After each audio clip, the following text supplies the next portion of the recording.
Hi, Konsehal Woody. Happy birthday! Napakasaya ng pagkakataon na ipagdiwang ang kaarawan ng ating kaibigan, kasama at kabatch na si Konsehal Woody De Dios Castillo. Ipinapakita nito kung gaano natin pinahahalagahan ang kanyang presensya sa ating buhay.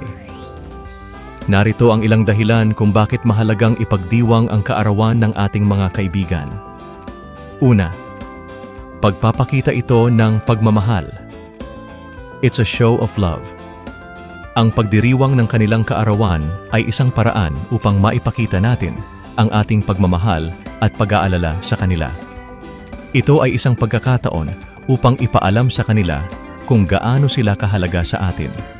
Pangalawa, pagpapalakas ng ugnayan. Strengthening relationship. Ang pagdiriwang ay nagpapalakas ng ating ugnayan sa ating mga kaibigan at mga kabatch.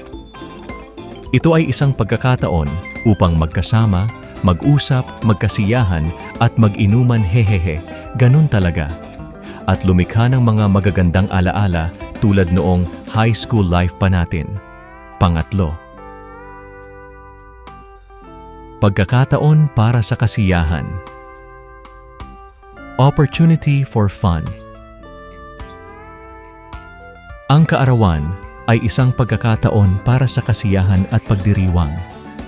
Magkasama tayong mag-enjoy at magkaroon ng magandang oras.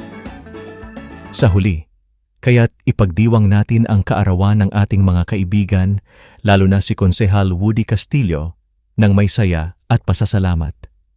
Ganon din sa iba nating mga kabatch. Marami silang naiambag sa ating buhay at dapat nating pahalagahan ang kanilang presensya sa ating mga buhay. Happy birthday kabatch Woody Castillo. Bigyan ka pa ng mahabang buhay. God bless.